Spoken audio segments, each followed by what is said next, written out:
Welcome to the Honor It All podcast. I'm Honor Garrett, your host, and we're here to honor all that is good in the world.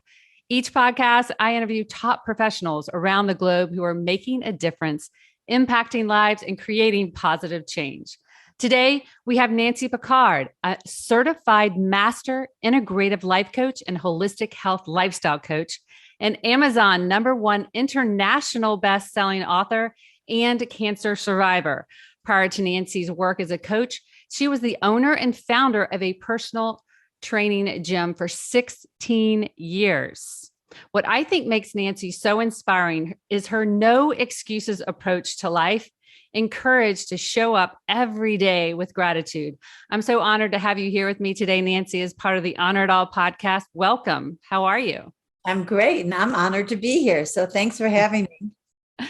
Well, thank you. Well, I really want our listeners to get to know you. And honestly, there's so much to cover because you've done so much. And you started in the fitness industry, but then transitioned to life coach, speaker, author. How did you do that?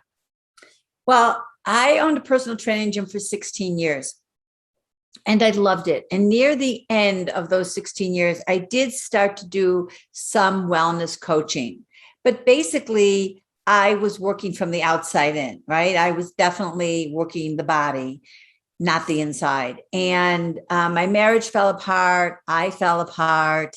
And as the years went on, and I realized that I wanted coaching myself, and then I became a coach.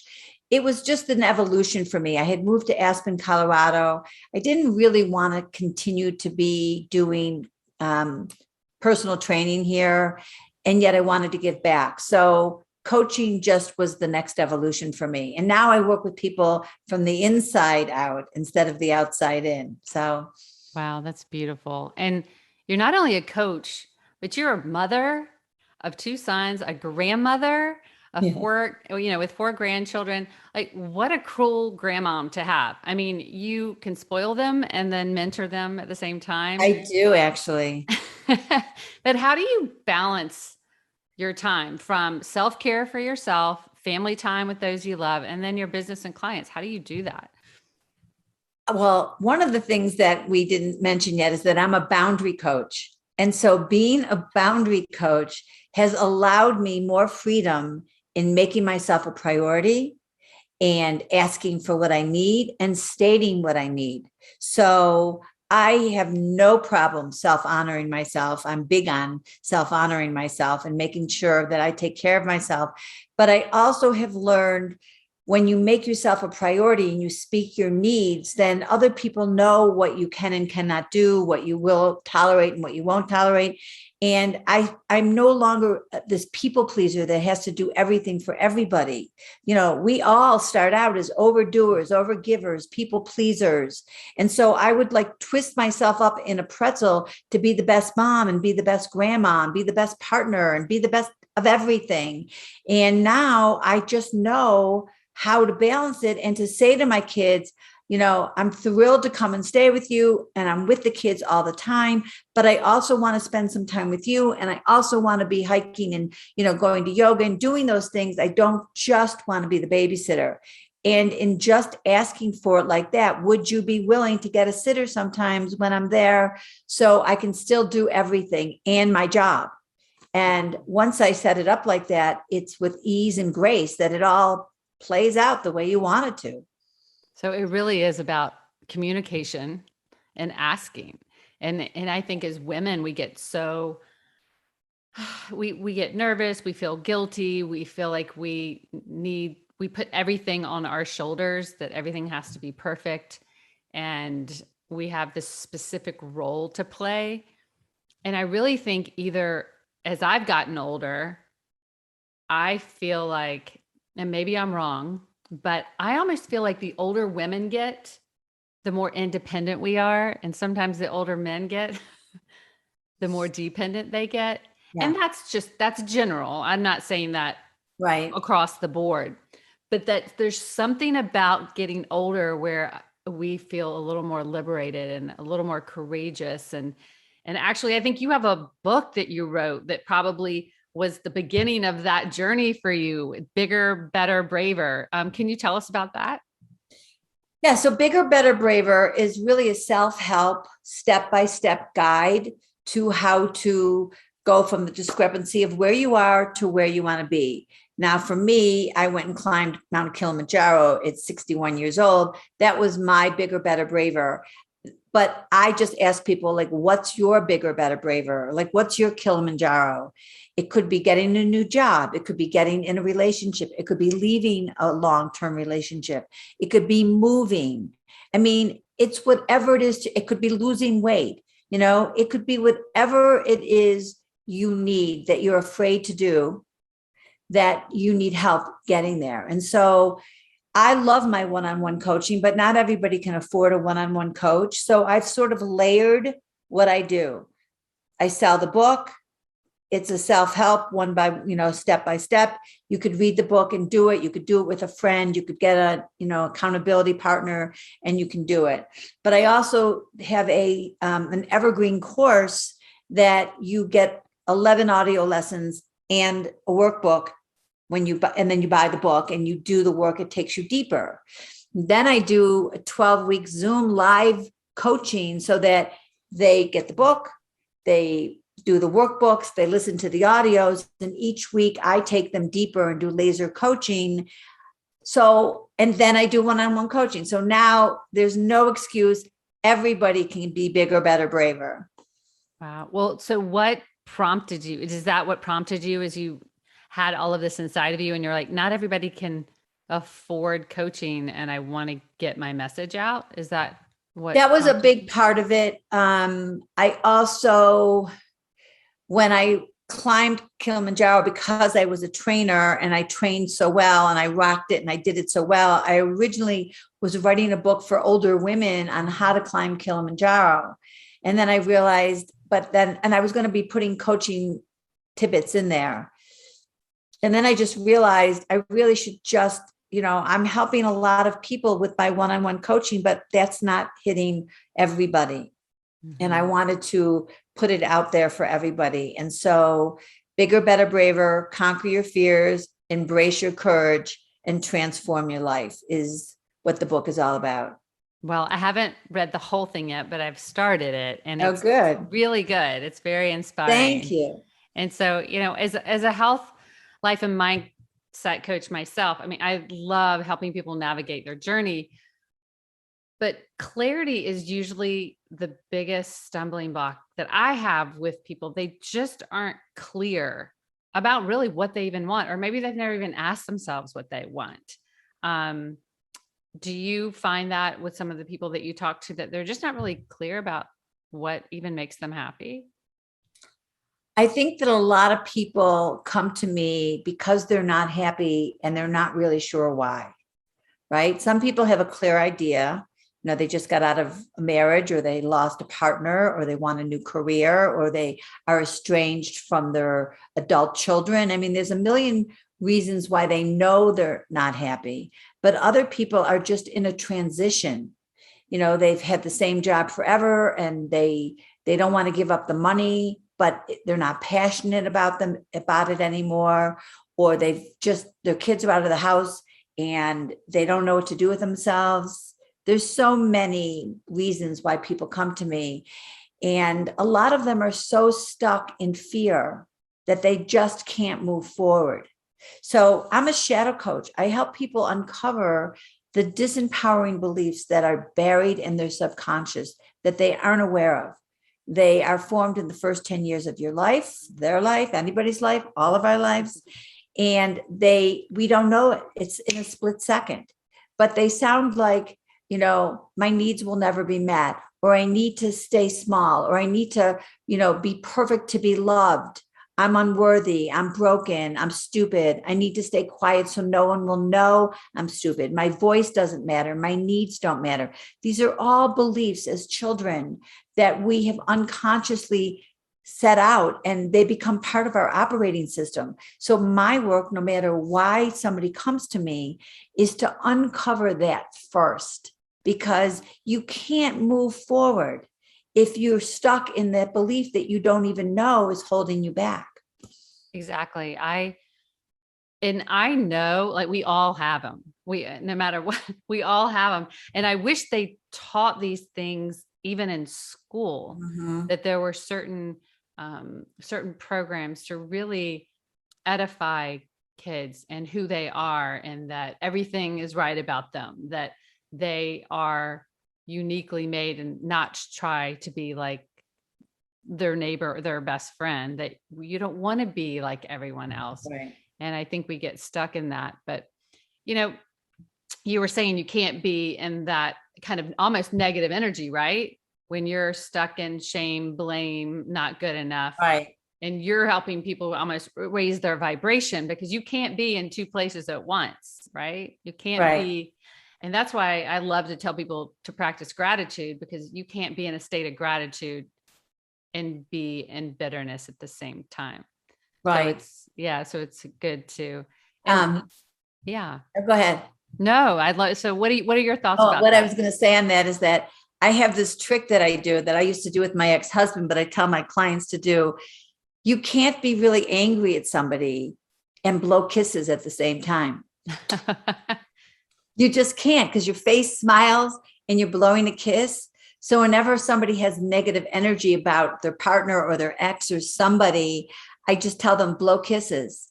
And Oh, it's the same thing. It really changes the way you feel in the moment. that is a great idea. Isn't it funny? I'm going to have to try that. My husband might Try it not know out. what I'm doing. You're angry at your husband, blow him kisses. That's so funny. Well, I know that life often throws us a curveball and literally propels us in a completely different direction that we thought we were going to go. And after reading part of your book, I know that actually you had one of those moments as well. Was the transition really, was it easy? Like, you knew what you were wanted to do? Was it hard? Was it fearful, or did you feel freedom, or maybe a little bit of everything? Well, when my husband wanted out of our 26-year marriage, it knocked me to my knees. And I stayed the victim in my story for a very long time because I was very other referenced, which means if I saw myself through his eyes. So after 26 years, if he no longer wanted me, then I must not be good enough. Right. And so I dated a lot of men who were telling me how beautiful and sexy and smart and all these things, but it just kind of washed right over me because they weren't him. And it would just make me think, oh, then you're not good enough, because if you think I'm great, then, what do you know, kind of thing. Yeah. Really. And so it took me a really long time through coaching and through kind of realigning with my own truth and who I was to love myself enough to be self-referenced. Mm-hmm. And that was an evolution. None of this was planned. I didn't know I was going to be a coach.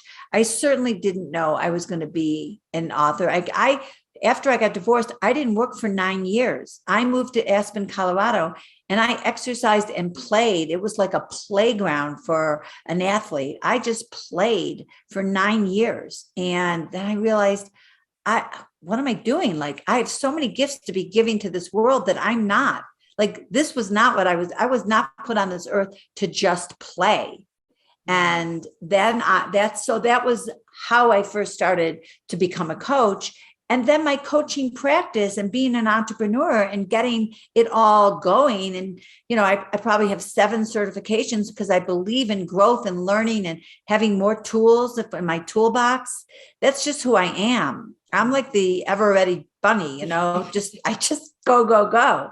So the evolution, it was step by step. I never saw the next step until I was in the step I was in. Wow. Well, so what advice would you give for some of the listeners out there that may really want to change, but they're so fearful, and to the point where they're literally paralysis? They don't even know how to take action. What are your suggestions? Because I do know what do you like to say? Conquer your fears, embrace your change, and transform your life. Embrace your courage and transform your life. I love that. So how would you encourage somebody? Well, I think that if you can afford a coach, get a coach, because nobody gets to the Olympics without a coach. We all need support. I coach with a friend. She coaches me. And you are never going to be in a fearless state. Like, note to self, nobody lives in a fearless life. Nobody. The difference between successful people and non-successful people is that successful people move with their fear. They feel the fear and do it anyway. They get really comfortable with being uncomfortable. For me, if I'm afraid to do something, it's a sign I need to do it. If I can't, I must. And honestly, that's been me saying yes, because, I say this to everybody. When you write a book about being bigger, better, braver, the universe throws it in your face. Oh, really? You think you're so bigger, better, braver? Let's see you do this, honey. Right. And so the imposter syndrome comes in. It happens to all of us. Right. But I say yes and go anyway, because I know that once I step in, I will be the very thing that I think I'm not that. Right. And I think what people get stuck in is that perfectionism. They don't want to mess up. And you know what? Nobody cares if you mess up. They're not even noticing. So right. On themselves. Just do it. And, so my husband, I've told you, like, my husband's a football coach. And, I honestly think leading a team is it's so natural to him. It is his genius. What would you say your genius is? You know what it is? I'm a really powerful woman, but I'm also a very compassionate woman. So I hold my clients with love and grace, but I push them. I don't take any bull. So I show them what their excuses sound like. And I let them know that they're all excuses. And unless they're willing to show up powerfully in an excuse-free zone, they're not going to get where they want to go. So I have clients that do the work, not because they're afraid of me. It's like my trainer part of me. And I don't care in the beginning why you do it. Like, if you don't have the tools yet to stay in alignment for yourself, you can stay in alignment because you don't want to show up not having done the work. Eventually, you're going to understand that you need to be in alignment for you. Right. So I would actually say, though, that's it. I walk my walk. I talk my talk. I walk my talk. Like, there's no excuses because I'm doing it. And I share, like, my clients know as much about me and my life as I end up knowing about theirs. And so they trust and honor and know me. Mm-hmm. And they know I'm not asking them to do anything that I'm not doing every single day. Do you have, and you may not be able to share this, obviously no names, but do you have, I don't know, a client, a success story that just inspires you and was encouraging to you, that the results that that person got were so amazing? Would you? So many of my clients, like when I wrote the book and I was using all the examples from my clients, and of course I got permission, I fell in love with all my clients more. I was like, wow, they were so brave. Like, they left a job that they were making a ton of money, but they were unhappy, or they're so afraid of even going out to dinner alone, let alone going to, flying across the world alone or moving alone. And, they were in I haven't had anybody that's been in an abusive relationship while they were working with me. I'm trying to think if that's true or not, but I've been with a lot of people who have had abuse in their life, a lot of women who were abused. Boy, it's unbelievable how many 3-year-olds are abused in our country, and they never say anything. And then they think that they're a bad person.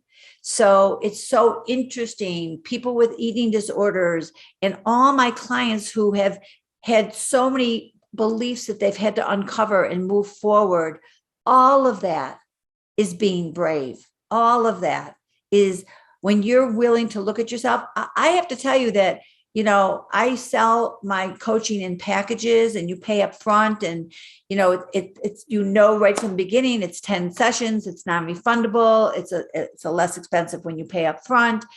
I had a woman who took one session and said, all right, I got everything I need. I'm done. And I'm like, you're not done. We're just beginning. She said, no, I'm done. Well, she wasn't done. She did not want to be looking at herself. She would rather throw the money away because she wasn't brave enough to look at herself. Wow. To me, that's sad. That is sad. Yeah, that's sad. So anybody who shows up to be coached and wants to be different at the other side and is willing to do the work, that's bravery to me. Absolutely. And I'll tell people all day long, I only want clients that are ready. Yeah. Because it doesn't matter. I mean, if they're not ready, you could do the best coaching in the world. They could say they want it, but if they're not ready to really commit, it's going to be hard to get there. Exactly. I can only work as hard as you're willing to work, is what I tell them.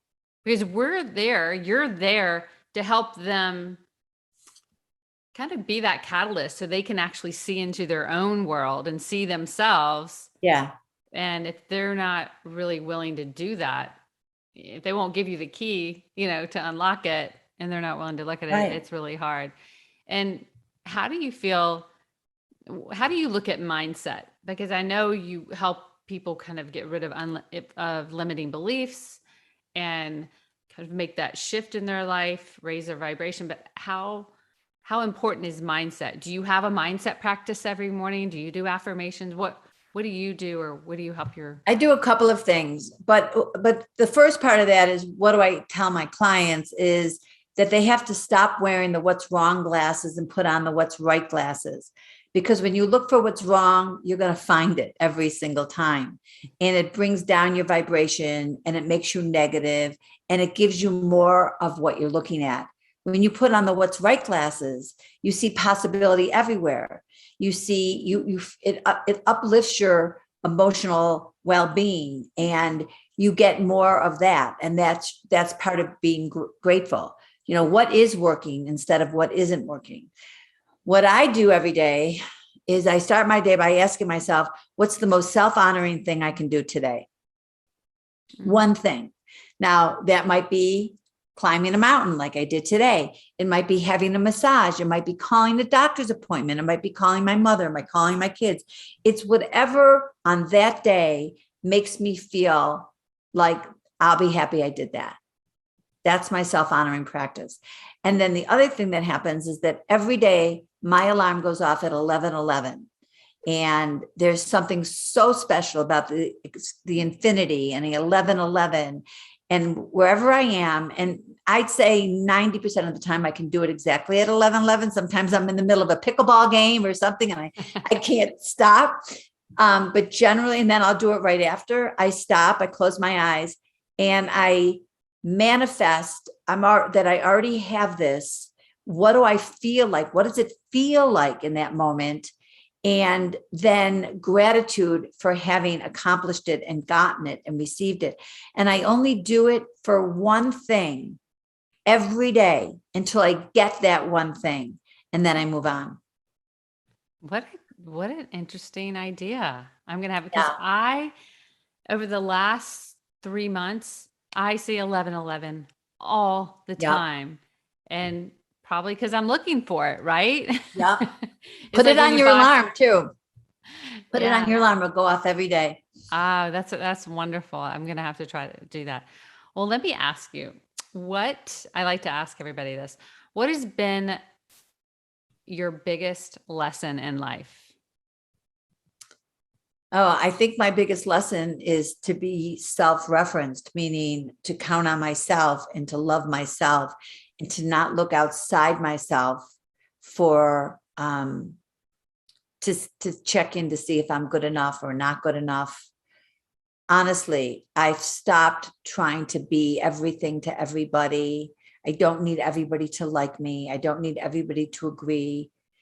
And also, another big lesson for me, especially as a parent, is that my children are having their own journey.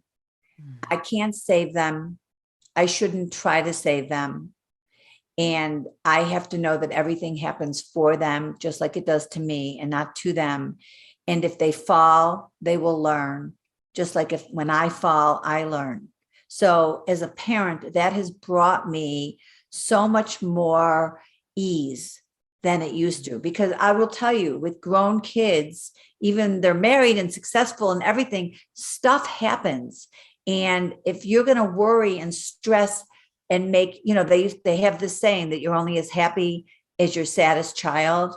Well, you can't let that be the case. You actually have to allow them their own journey and support them when you can, but not overdo, not overtake responsibility for them.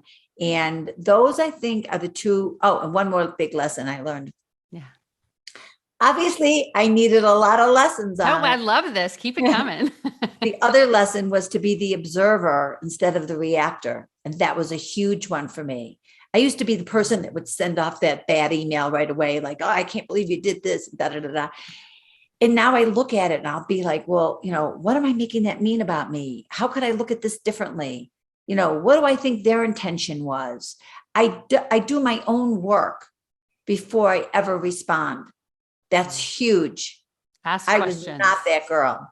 Because I always had to fix it and I had the answer to everything. And it's about take a deep breath and go, wow. Or I'd get upset about how somebody did something. And over the past few years, I've really changed that and really ask questions. And my husband will still get mad if we're driving. He's like, that person was so rude. They just cut me off.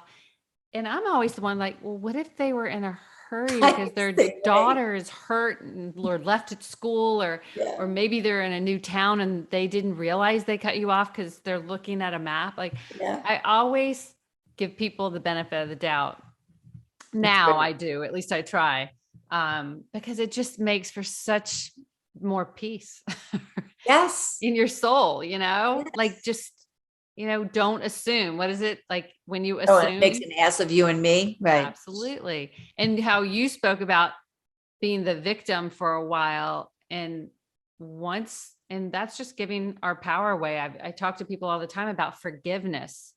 I think forgiveness, if you can forgive someone, then you don't have to forget, but forgiving them brings all that power and energy back to you.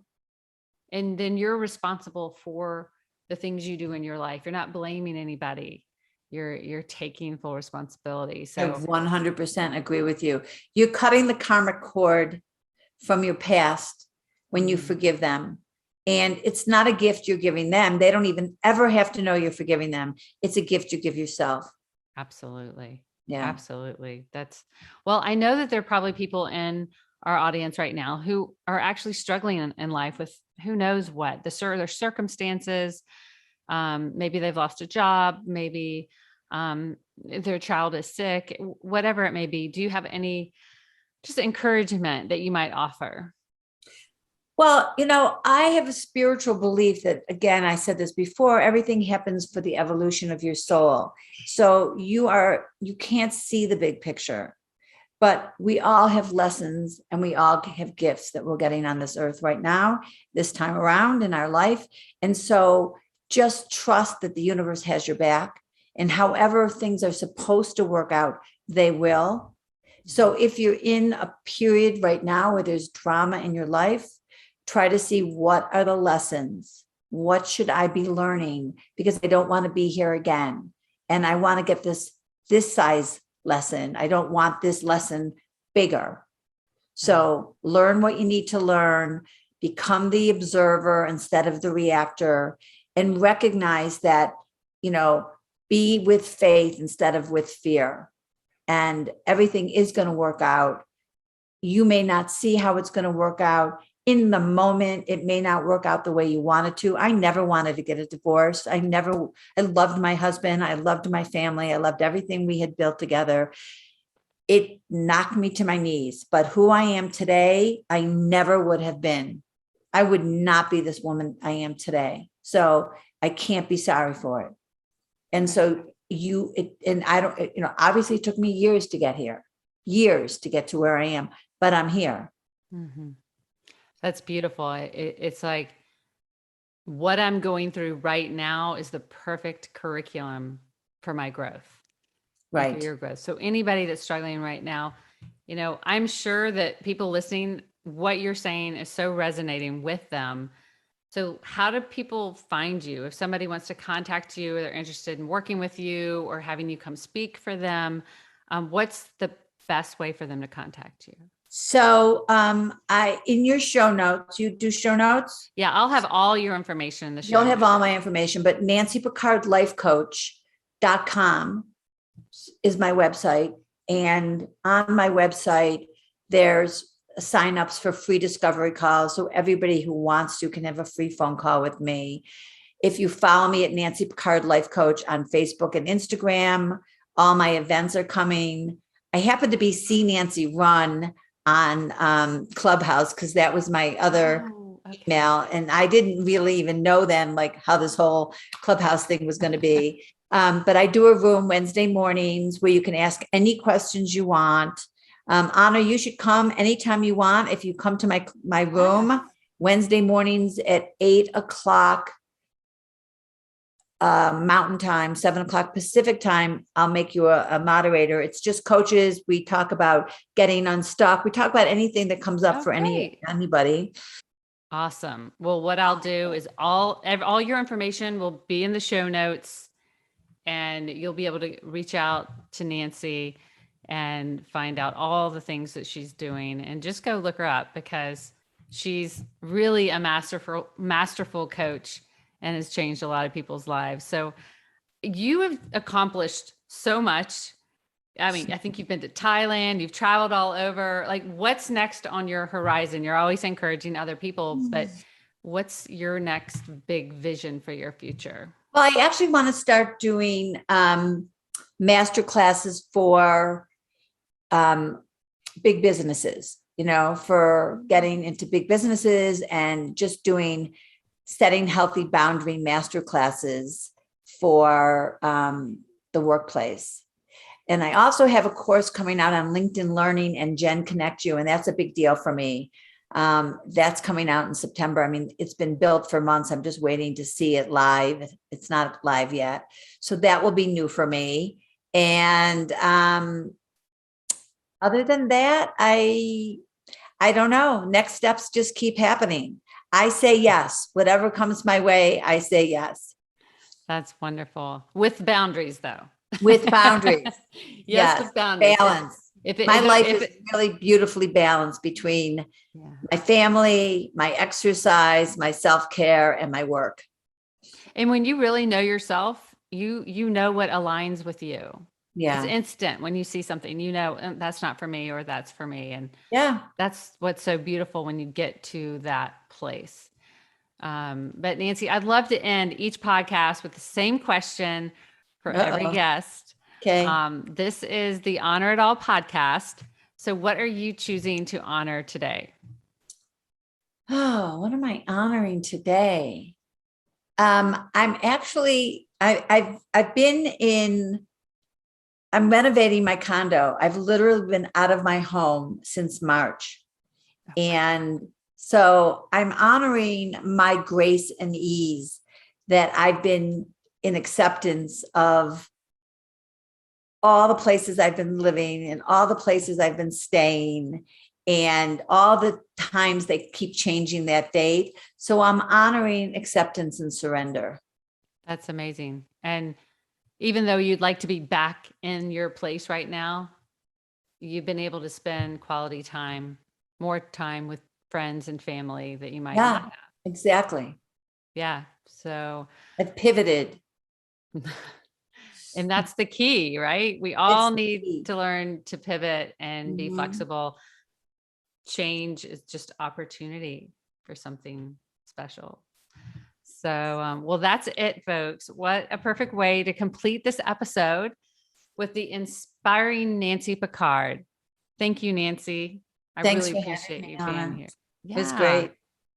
And until next time, remember, we are not promised tomorrow. So be present today. That is the gift. And remember to take time to honor it all.